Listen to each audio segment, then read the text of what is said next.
Bonjour les amis, vous avez été nombreux à me dire « Ah là là, qu'est-ce qu'il est silencieux » en ce moment. Ça fait depuis le mois de janvier qu'il publie peu sur les réseaux sociaux, qu'on ne le voit plus à la télévision.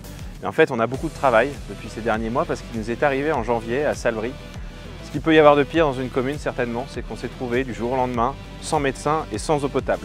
Les médecins, on en reparlera.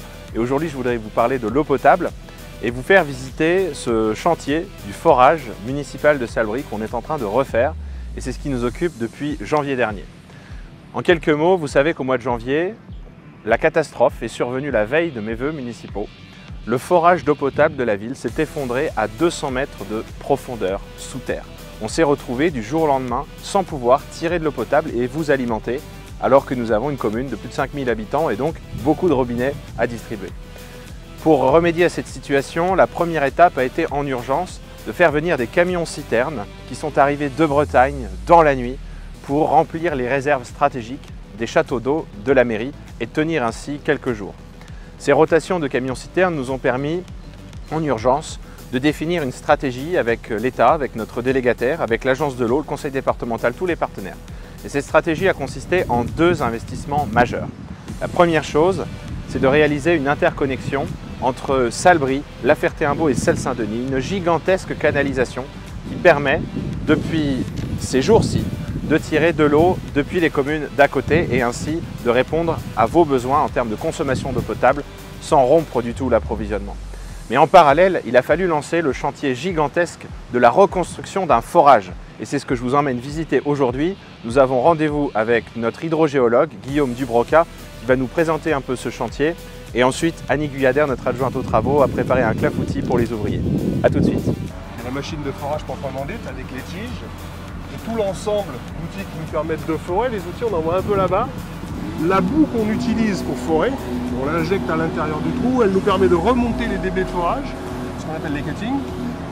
Ça remonte en surface, c'est pompé et c'est traité dans l'unité de boue que vous voyez là-bas. Donc il y a du tamisage, du cyclonnage et de la décantation. Et ensuite on recircule cette boue. Tous les mètres, on prélève un échantillon des terrains qui remonte dans la boue. Et on sait exactement où on doit poser nos tubes, où on doit les cimenter, où on doit poser nos crépines. Donc tout notre tube est en inox jusqu'en bas. Tout le tube, de la surface jusqu'à 185 mètres, sera en inox. Et c'est dans ce tube-là qu'il faudra loger la pompe. Et ici, donc une fois qu'on a posé ce tube, on va forer le réservoir. Oui. Et quand on a foré le réservoir, on va venir descendre ces tubes-là, mettre en place ces tubes-là, qui eux constituent la colonne de production. Et ici, on a les crépines. Ah oui, les fameuses crépines. Les fameuses crépines. C'est ce qui va permettre à l'eau de passer à travers. Exactement. Et de monter dans la paille. Et de monter dans le forage. Dans le forage. C'est en fait, et à l'extérieur de ces crépines-là, on vient mettre le gravier filtrant, le massif filtrant qui va lui arrêter le sable de la formation. Et là, on a prévu d'équiper à 240 mètres. On verra ce que ça donne en géol. Et on est pareil sur des types de connexions sans soudure.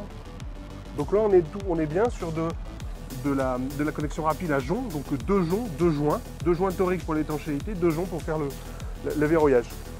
Ces forages qui peuvent tourner à plus de 200 mètres cubes. Et sur celui-là, vous voyez, on a le fond qui est déjà soudé. Donc ça, c'est celui qui est tout en bas. Ça, c'est ce qu'on appelle le tube décanteur. Ah oui. Et ça, c'est le premier tube qu'on va descendre. Et il sera à quelle profondeur alors? Eh bien, 240 mètres à peu près. 240 mètres. Voilà. Normalement, si c'est bien exploité, c'est des forages qui doivent durer, je pense, entre 50 et 100 ans, c'est sûr. Entre 50 et 100 ans.